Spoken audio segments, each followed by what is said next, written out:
I would ask you to make some reflections on the current situation in Latin America, where we stand in this debate about drugs, and I would ask our panelists to make some comments. I would like to introduce them first. Mr. José Miguel Insulza, Secretary General of the OAS, Mr. Oscar Naranjo, Director of the Instituto Latinoamericano de Ciudadanía of Mexico, then Michael Botticelli, Deputy Director of the White House Office of National Drugs. So thank you. And finally, Washington Oliveira from the cultural project Afro Reggae from Brazil, a perspective of the communities in the street. Thank you very much for being with us. Therefore, I'm going to ask the panel members, as I just said, to give us in this plenary an outlook, some ideas on the current situation, the status quo in Latin America, in order to launch the conversation. Introduction of where we're standing at, the sort of a diagnosis of the status quo. So thank you for allowing me to be here today. I find it a distinct honor that we're able to talk about this in such global terms. We are very proud to have just released yesterday our 2013 National Drug Control Strategy. That strategy is based on a balanced approach in the view that drug use and its consequences are a public health issue, and I think it acknowledges the fact that this is a complex public health issue that is not solved by looking at it by a war on drugs policy or a legalization policy, that this is a very complex issue that requires a complex and comprehensive response, that we need to focus on demand reduction and supply reduction, on the development of our social institutions, and on criminal justice reform. So I think that we have really looked at how do we arrive at a science-based, scientific policy relative to implementing drug policy in the United States. Secretario, Mr. Secretary, can you give us a regional perspective? Yes, thank you very much. Of course, we have been discussing this issue for a long time, but during these last 2 or 3 years, it has become a much more urgent topic. And, of course, this is related to the high consumption of drugs that is more or less stable at the moment, but it is also related to the violence and the crime that is related to drugs, and that is current in many countries in the region and has increased the sense of alarm of citizens. That is why it is necessary to have a very comprehensive debate and also to have a wider perspective, as has just been said. This is fundamental, and that there is consensus that the drugs are already a health-related issue. Is already a health-related issue.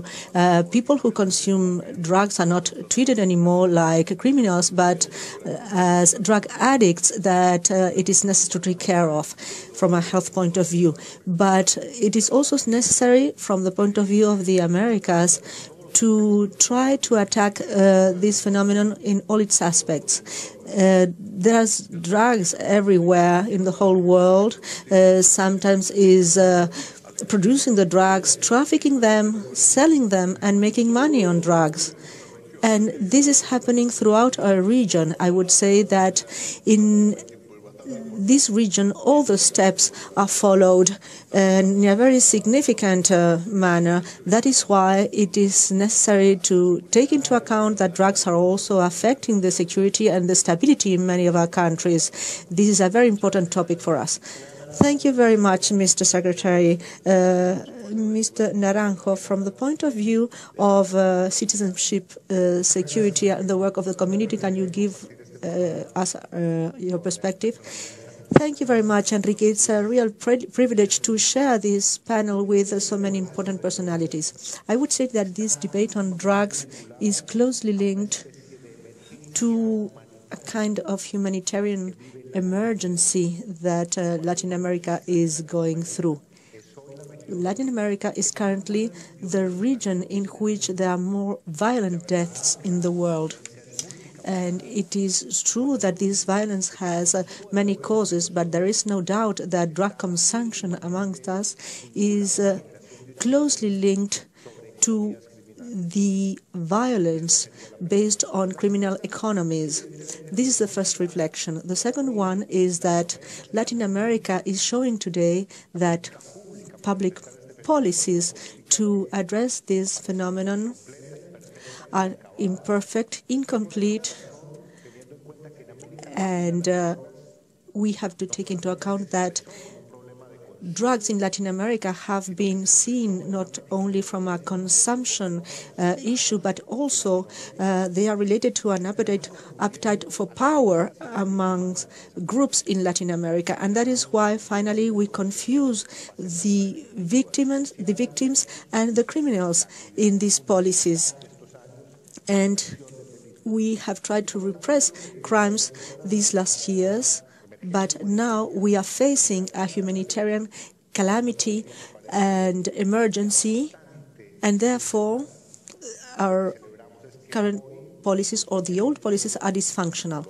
That is why we are happy that under the leadership of the OAS and the Secretary, and also, as this forum is saying, it is now necessary to have a very deep reflection. Well, it is not a regional problem, it's a global problem. Washington, from the point of view of the favelas in Brazil, what is your diagnosis in order to understand this issue? It is necessary to realize that in the favelas in Rio we have had genocides, but we have been working with communities that in order to reach the people who have been victims of these crimes, and there's a lack of policies of education, of health and social inclusiveness. I was drug trafficking and I entered the crime world when I was 13. I was just a child, and I became a leader in drug trafficking in a community in Rio.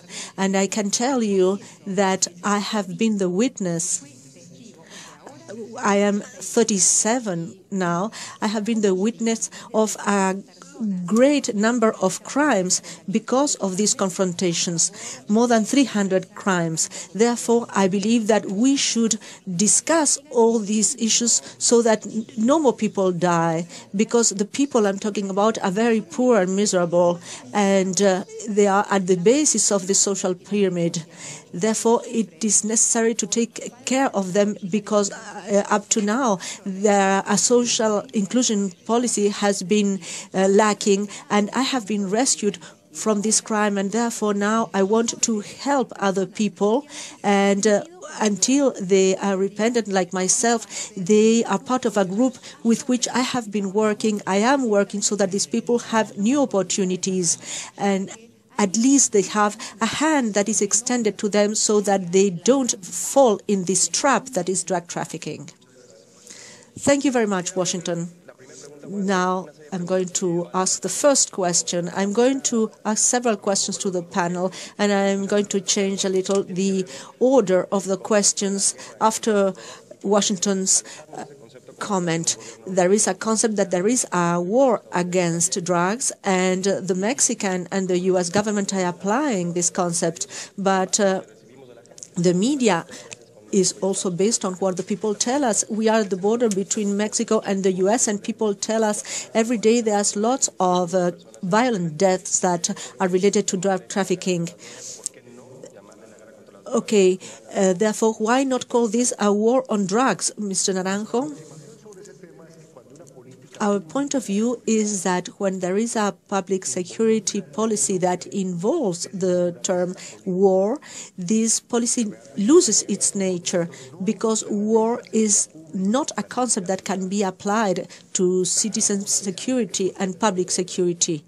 The concept of war is polarizing because it means losers and winners, good and bad, but at the center, what is questioned is human life. So security, public policy, and anti-drugs policy should ban this term. when in policy, in politics, we talk about security and a hard hand, what we mean is that there is desperation, there is an importance so that the rule of law really can mitigate, prevent, and control the damage caused by criminality. And with regard to drug trafficking and war, from a criminal point of view of criminology, what is this logics of war? We see the disappearance of the threshold of uncertainty of the criminal. Policy is successful when there is a threshold of uncertainty for the criminal so that this person knows that there are other options besides crime. But when we add the concept of war, the only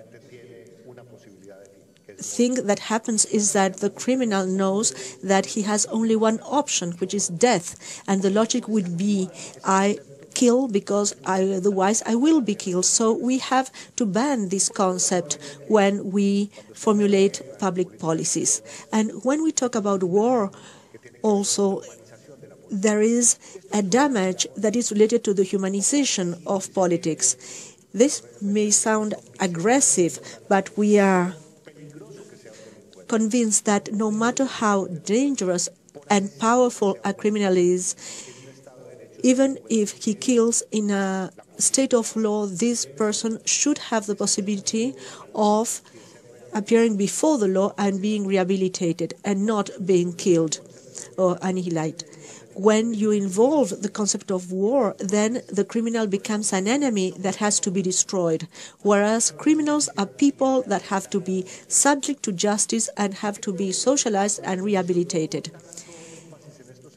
During this last year, the term war has been insisted on, but each state, each society, each government had certain nuances around this concept. For some, it meant in particular, forgetting that policies have to be comprehensive. We should have social prevention of crimes, but at the same time, security should become a public good and a democratic value for citizens.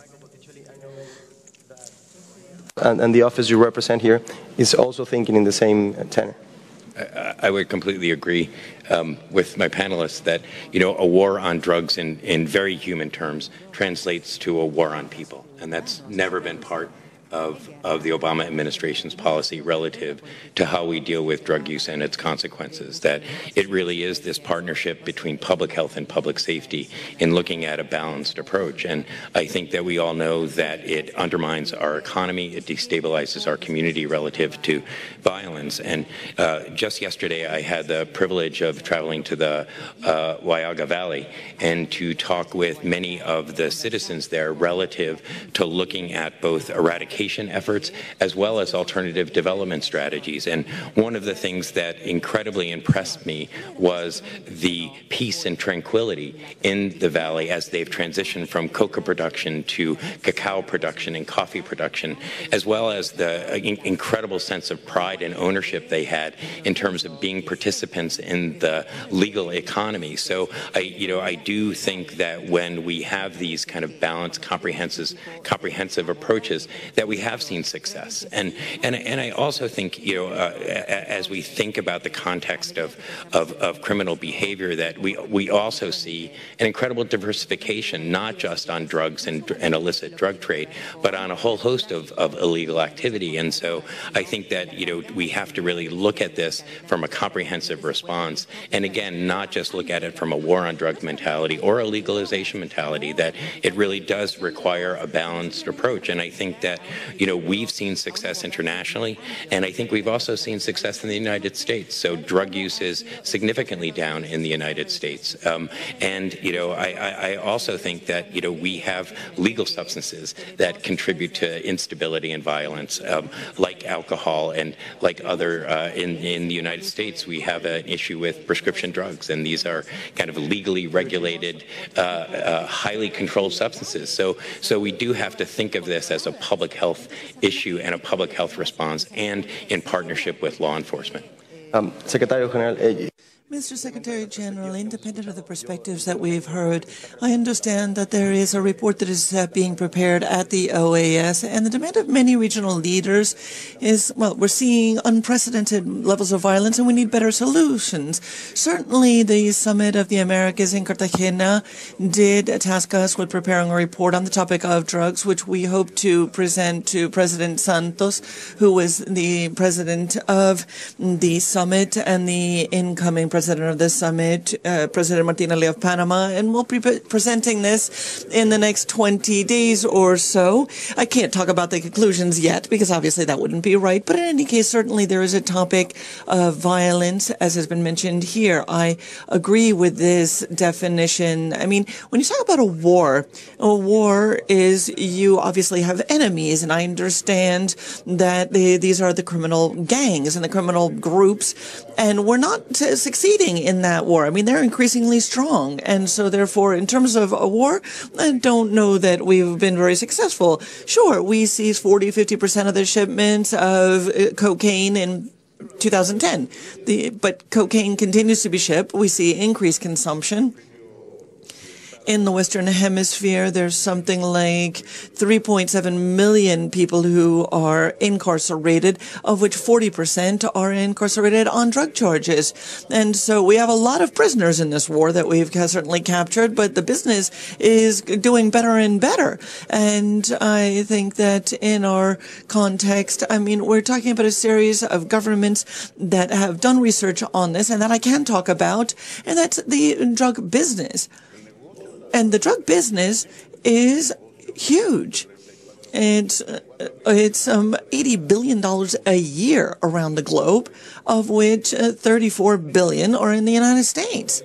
Now, to understand, I mean, this is a win-win for the drug traffickers. I mean, some say they, make more than others, but in any case, I mean, if you have a kilo of beast cocaine that leaves the jungle of one of our countries, Peru, Bolivia, or Colombia, it's around $300 to $500 a kilo in terms of production cost, and considering how much the coca leaf grower gets paid. But by the time it gets to the port, it's $2,800, and somebody's made a whole lot of money on that kilo. And then when it's shipped from that port, it's about $7,000. Now, I'm not going to go through the whole chain, and then it arrives at some destination, and then it's transported by land or so forth into the United States in the case of the U.S. And at this point, the kilo, of course, is now 2 because it's been cut and divided and so forth. And therefore, a gram ends up costing a whole lot more than the original kilo. And the original brick costs $133,000 on the streets of a major city, a major urban area. So from $500, we're going to $133,000, and a whole lot of money is left by the wayside. And that is for corrupting people. It is for scaring people. It's for buying weapons. It's a huge business. And the more we attack it from the war perspective as a business, what they're selling is risk, then obviously our enemy is getting more and more powerful, and because they're getting more and more weapons and more weapons, and I don't think it's right to call it a war on drugs. On the contrary, I think that everybody tries today or talks about alcohol and drugs together when talking public policy. There's a recent book in the U.S. that was just published. Unfortunately, I don't recollect the name of the author, but the book is called, quite simply, Clean. And it talks about all the things that can be done with regard to drugs. And it's a dramatic issue. I mean, 1 of 12 kids is using drugs regularly in the U.S. But there is a footnote there that says that alcohol is included as a drug, but it doesn't, I mean, it produces the same impact, but not the same violence. And that's one of the arguments that those who are in favor of legalization say. I don't know whether that's actually right. I mean, alcohol is legal, and I don't think anybody's suggesting we should make it illegal, but it does produce tremendous amounts of harm. But I think that everyone at least agrees that the controls, the enforcement efforts to try to get these products out of the hands of children and adolescents, which is where addiction starts, that is fundamental. And so therefore we need a very good policy of public health that includes alcohol, certainly, but we also need a good public safety and security policy. And I agree wholeheartedly with the general on this particular note. It's not a military operation. It's not a war. We need a good strategy for social protection to impede people from continuing to profit and to kill and maim. Now, going back to that, thank you for those remarks. Washington, I'd like to ask you, what is being discussed in these fora of what we're talking about, these concepts of whether we call it a war or not? Does that have any echo on the street? Is that salient, germane, relevant? Or is this completely irrelevant to what's happening in the slums of the favelas of Rio or in these discussions? I mean, you've been to other international fora. Do you find that this discussion is productive or not? And is there any virtuous discussion as a result of what we're talking about here? Do we see the impact on the street? Yes, I think it is something that does need to be discussed and debated, but we also need to put this in a proper perspective. It's already been said that drugs exist around the globe, certainly. Now, Brazil is not a drug-producing country. We are a drug-consuming nation, certainly. And the scourge of the lack of public policies in healthcare, in education, of effective policies has led that lower strata of society to want comfort, to want better, to have a better lifestyle, and it's led them to traffic in drugs. And I think that the solution perhaps is in these communities, is families. I mean, the families have been devastated as a result of the lack of appropriate education policies and public health policies, and you end up also getting people that are imprisoned, and so the families have been decimated as a result of this. And because I ended up being raised by my grandparents because my own parents were in jail as well, and so therefore you end up getting people involved in the world of crime at the age of 12, 13 years old, and even younger, because there's a lack of appropriate social policies targeting and focusing on the actual family and supporting the family and the children. And we have to ask ourselves, what is family, or rather, what does society really want?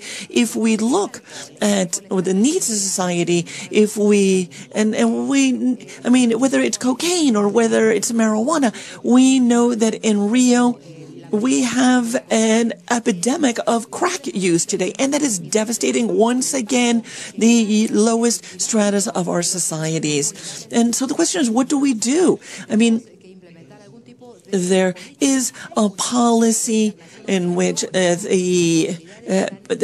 a policy on drug users and trying to assist those who are actually addicts. But there is a real issue with crack users.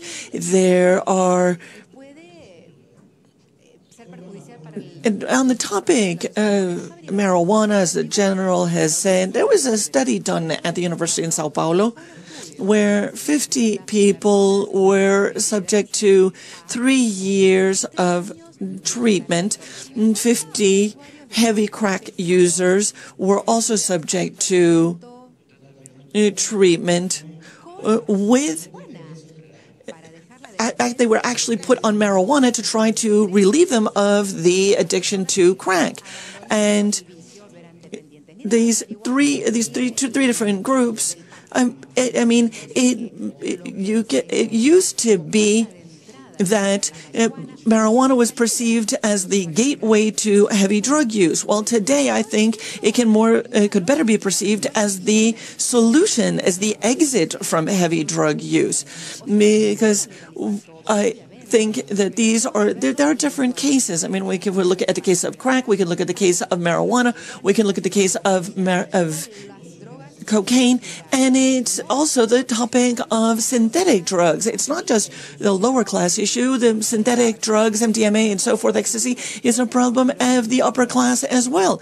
And this is something that is being sold by the upper classes in our societies. Legalization has surfaced in the debate, Michael. I want to ask you something. The White House seems to be caught in between a push from the South, from leaders in the South, asking for a new approach on this drug debate, and its own citizens moving forward with a new approach. 18 states in the U.S. have medical marijuana laws in place, and 2 states, Colorado and Washington, have actually moved forward voting initiatives for the recreational use of marijuana in the states. What is the White House going to do? Our fundamental policy relative to marijuana legalization has not changed. We remain firm in terms of our policy against legalization. I think we approach this from a very public health and scientific-based approach, and I would have a tendency I would disagree with my colleague here relative to the harms associated with marijuana, and not just from an addiction potential, but from a lost productivity potential. So we know even occasional use of marijuana, even occasional use 3 times a month or less, is significantly correlated with dropping out of college. And from an economic development standpoint, and from a human and public health standpoint, I don't think that that's the message that we should be sending the youth in our society relative to that. I think we also see that when the discussion of legalization or medical marijuana occurs, that the perception of risk of marijuana goes down. And so, while we've made significant progress in the United States relative to other drugs, we still have an issue relative to marijuana. So I think that legalization is not the solution, and I don't think that it is what we want for the youth in our society. If we're really going to prosper as a nation or as nations relative to our economic development. General Naranjo, no sé si quiere... General, do you have anything you'd like to add to that? I know that you seem to want to chime in on that. Well, thank you, Enrique. I mean, perhaps I could comment the following.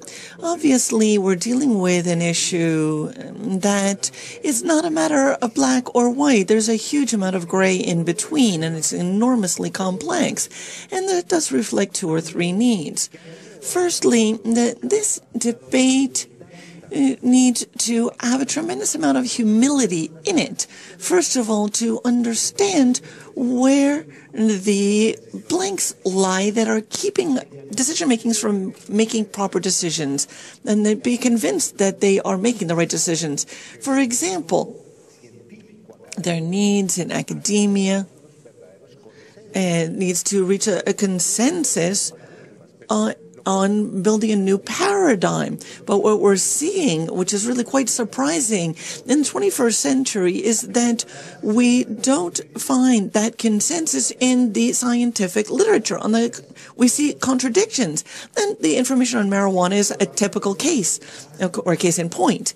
Now, given these complexities, I think that we need to be highly realistic in addition to being humble about our perspectives. And that is why I'm so pleased to have Washington here as well, because there is one thing the so-called experts think or the institutional operators think, and another issue is what is happening in individual families. When you go out on the streets, you find public opinion that really has other concerns, other points of anguish that sometimes are not seen behind these 4 walls of academia. And I think we need institutions that are much more efficient, transparent, effective, that are capable of, and we need to strengthen the capabilities of our existing institutions. Because when we look and see what is happening on the street, we have to acknowledge that the state cannot ignore what is happening. And it doesn't matter what path you choose, what paradigms are chosen, but the fact is that the state is called to play a fundamental role in any of these environments of public health, public safety and security, or even just in the strengthening of democratic values. You just mentioned this need also for better science in this area. It's also important to note that the greatest scientist, Nora Volkow, who leads the National Institute for Drug Addiction, is actually Mexican. So it's important to point that out as well. I'd like to go back to something that was mentioned in a meeting yesterday, and I have a question for you, Mr. Secretary General, on this. And that is a lack of insecurity, and specifically insecurity stemming from drug trafficking. Is that the new foreign debt for Latin America? No, I don't think it's a new form of foreign debt, but certainly it is a brake on development. Undoubtedly, this topic impacts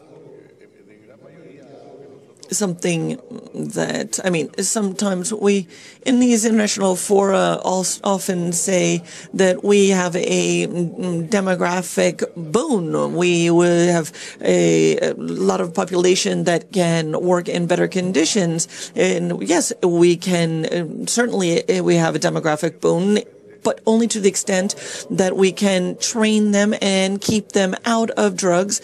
Because, again, no matter how opposed I am to the concept of drugs, of the war on drugs, but there are definitely soldiers and this conscription of so-called foot soldiers in this drug war is certainly a scourge that we have to combat more effectively. Certainly, our region is impacted by by this factor of crime.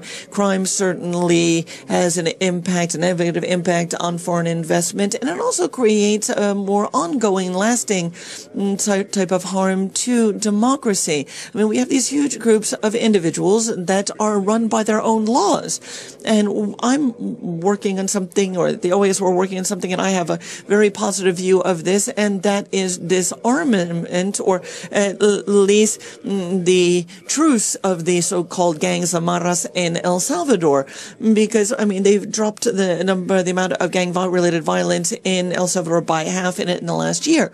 But the point is that they themselves will say that the gangs themselves are calling for the death of others.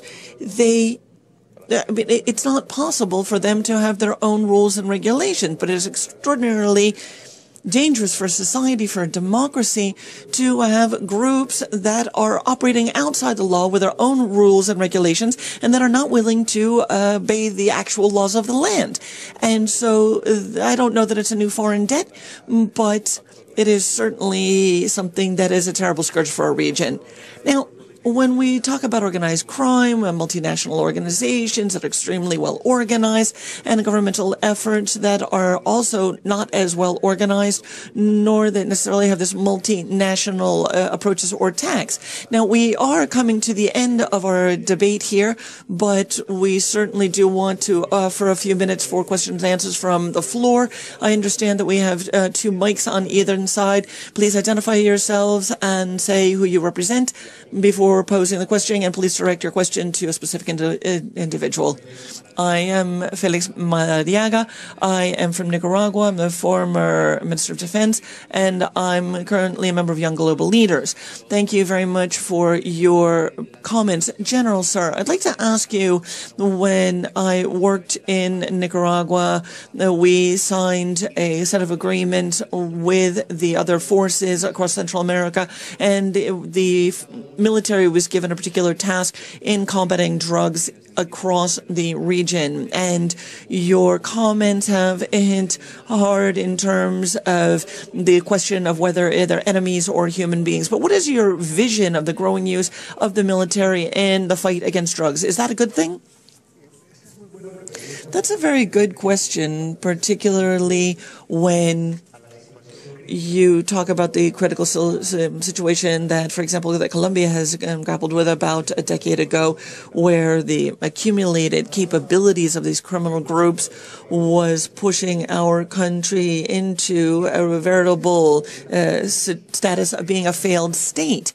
Now, that threat, it has fortunately been reverted or overcome. But when you are dealing with that level of organized crime that is in a position or is poised to defeat the actual organized state, now, that it's necessary to preserve democracy, but the question is, then how do we do this? How do you and when do you use military capacities and capabilities? And I think that the Colombian experience and expertise, I think we have a lot of lessons learned there, lessons that are of success and of failure. The success is military participation, but without denaturalizing the role of the armed forces, and the understanding that they are responding to a public policy of security, and it is military capabilities that are applicable to the nature of the threat, and only the best of them. And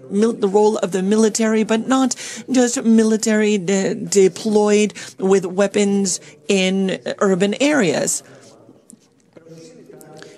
I wouldn't do that, but certainly the military contributing to interdiction on the high seas, in the air, and contributing to intelligence, contributing to the security model. I would also say that that is not what should be, but while it may be necessary, we have to ensure that this does not become the status quo, where the participation of the military ends up means a growth in terms of the conflictiveness of the problem, or in which we see a growth in criminal organizations, and we also see the growth of the military presence in our cities and in our countryside. And lastly, I would say that public policy on drugs and public policy on security need to have very clear, specific civil and political mandates, and that the entire political apparatus needs to respond to that civilian political leadership and not the other way around. Turning over the policy of the using the military to the political sector, I believe, is vital. I don't know if there's anyone else on the panel. Well, I didn't have the opportunity of mentioning the war and the military, saying something in this regard. But what criminology and some economists have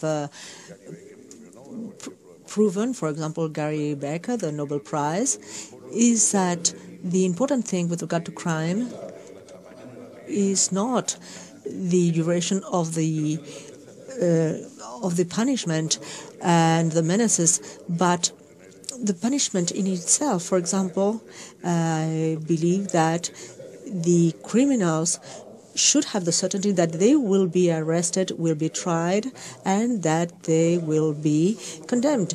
And you can threaten them with death penalties and the army, but as long as what General Naranjo does not happen, that we have institutions that are actually capable of doing it, then we won't have much progress. There are violence rates that are different from country to country, but in the U.S., a lot of drugs are consumed as well as in Canada. But, however, in our countries, we also have violence because there are institutions in other countries that function better. And therefore, the institutional aspect, the functioning of the police force, the courts of justice, and also the aspects of corruptions and prisons are important, as well as public security. Well, this is everything, all these issues that we should, or aspects that we should be strengthening. We also have the concept of impunity in Latin American countries, and this is a key concept. Washington, excuse me, General, but I have just said that military policies combat drugs, but we would be more or less in the same path still. I believe that we should decide how we can act in new ways against drugs. We are not talking about combating anymore, because I'm talking about Rio and about Brazil. We have people who are currently dying in the streets because of drugs. And therefore, these confrontations are not good. They are not successful. This has been proven, and there are research institutes that are showing that this problem has to be treated case by case. Well, I fully agree. I believe that banning drugs for more than a century have not given the results that were expected. There has been more consumption and more violence in Latin American countries and others.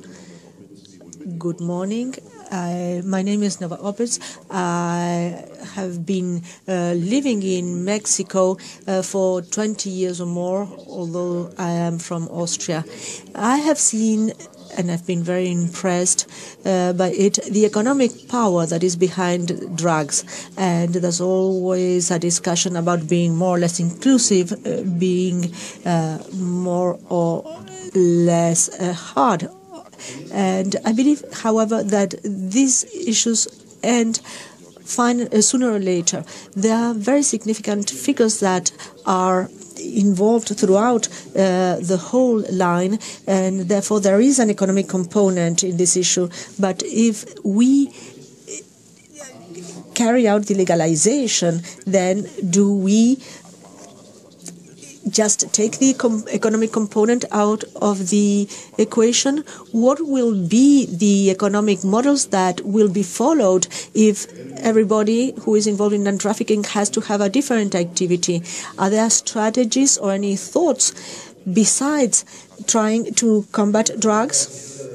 Well, what I believe, making a parallel between medical treatment and this matter, it's not a question of stopping the hemorrhage, it's a question of saving the patient. Is that the question? Well, I believe that actually there is a difference between the drug problem from the health standpoint and also the question of organized crime. The mafias did not disappear when alcohol was legalized. Alcohol was legalized, which was necessary, but some other avenues were also found. And nowadays it is interesting to see that the industry, the business has more diversified. For example, we have people's trafficking and immigrants trafficking in particular, which are new components, as well as extortion. Piracy, for example, intellectual piracy, which is much more organized in counterfeit products nowadays. So if the drug problem disappeared by magic, organized crime would still prevail for a long time. General, and then Michael? Michael? There was just a UNODC report that was released looking at illegal activity in China, and it showed that trafficking in pirated goods actually now, the revenue from that actually now equals the drug trade. So I do think that it is not solely restricted to drug trade. You have to look at this holistically relative to economic development and economic opportunities. So these are, again, for the most part, widely diverse organizations that, you do worry if there's not alternative strategies in place that, will you just move the problem from drugs to another illicit activity?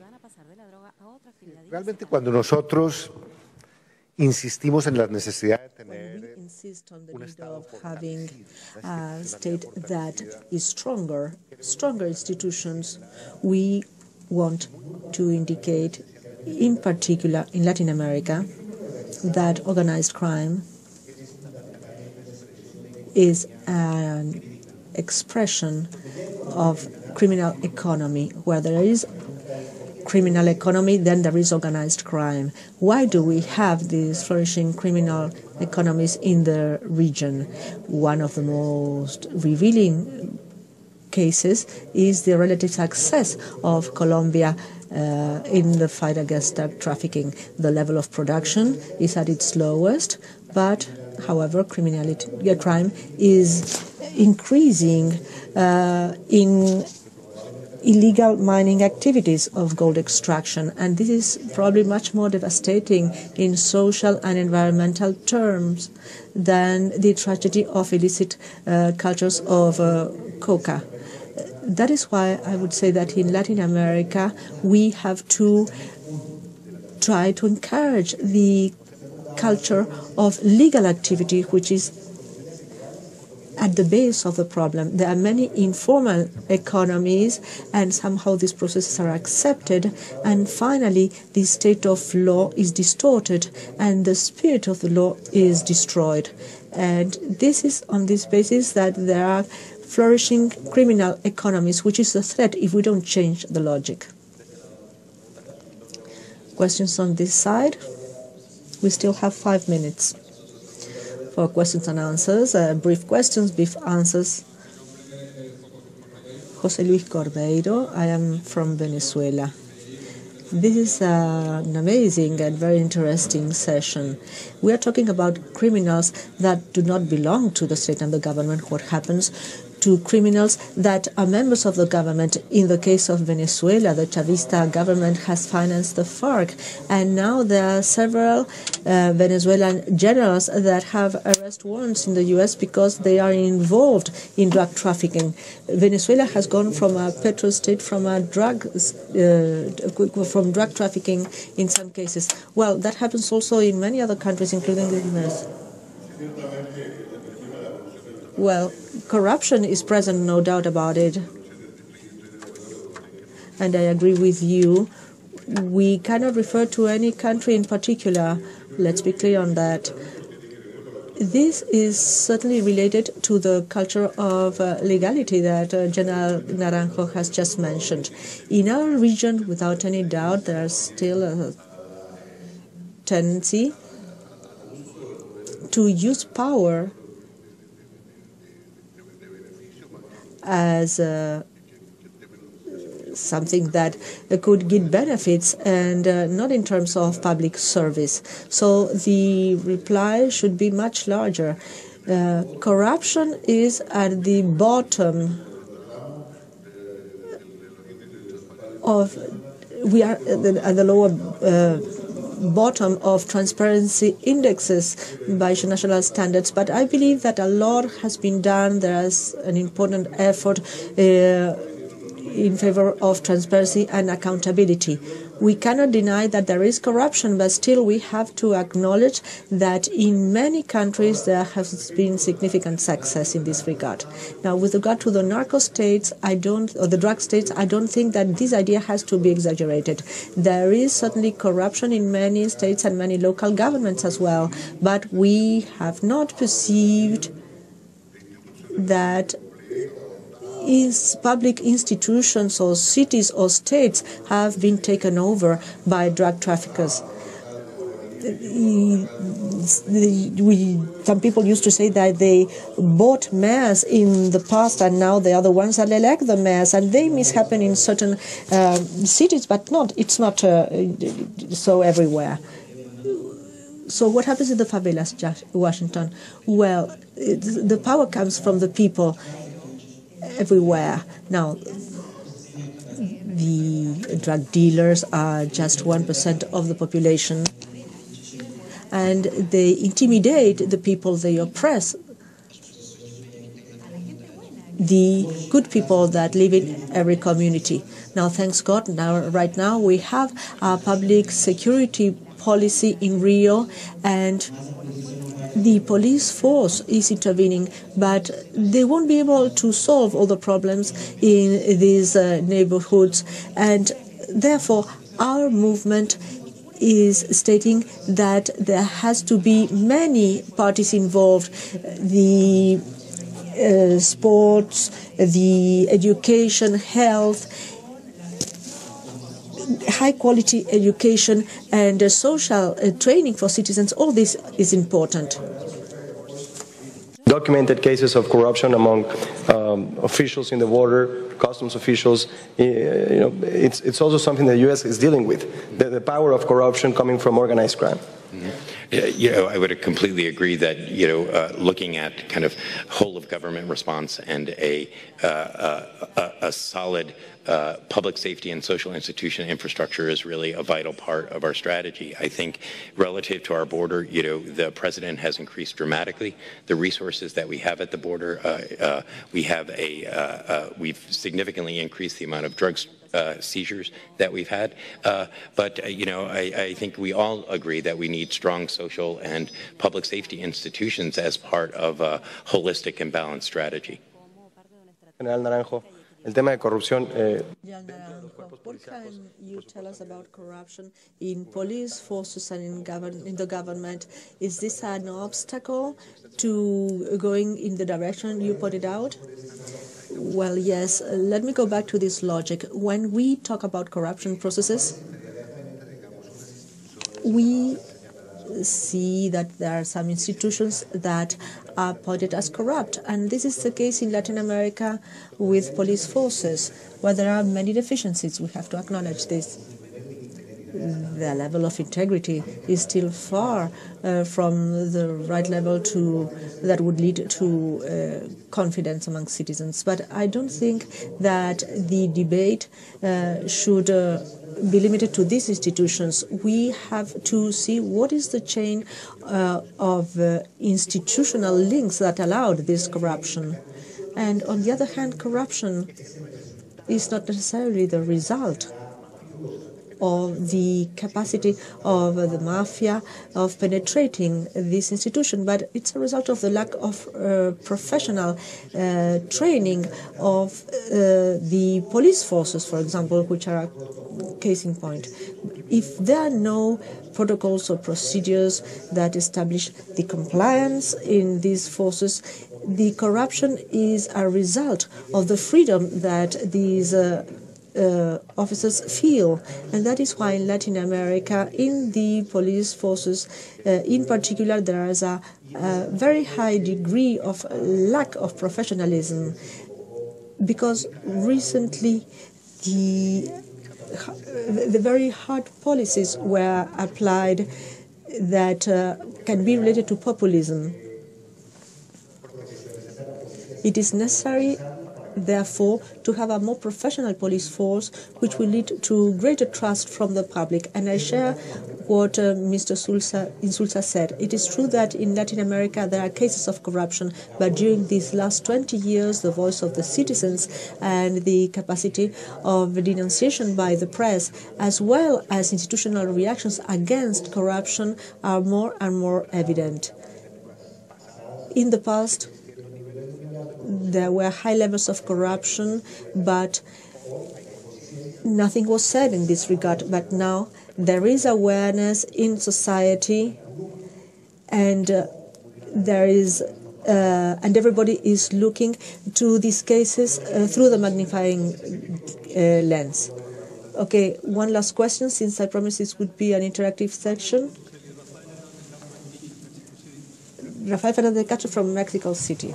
Next week, he will come to Mexico and to Costa Rica.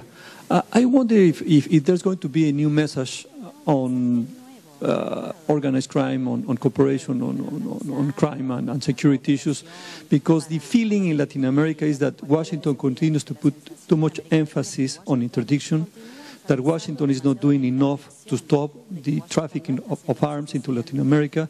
I mean, what will have to happen in Latin America for you to fully change your policy towards the region on security issues?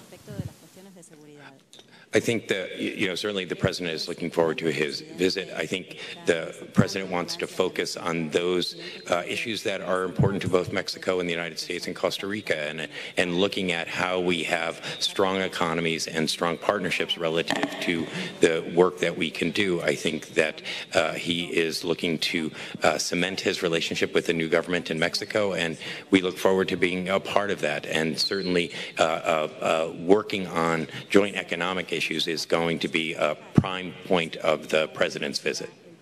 Son las 10:30 en punto. Vamos a terminar la sesión aquí. Les quiero agradecer, recordar, por supuesto, que este es el primer paso en una conversación compleja, larga, que tomará tiempo, pero felicitar al foro por but I would like to congratulate the WEF that organized this session and thank all the panelists. Extraordinario el panel. Muchas gracias a todos. This was an extraordinary panel.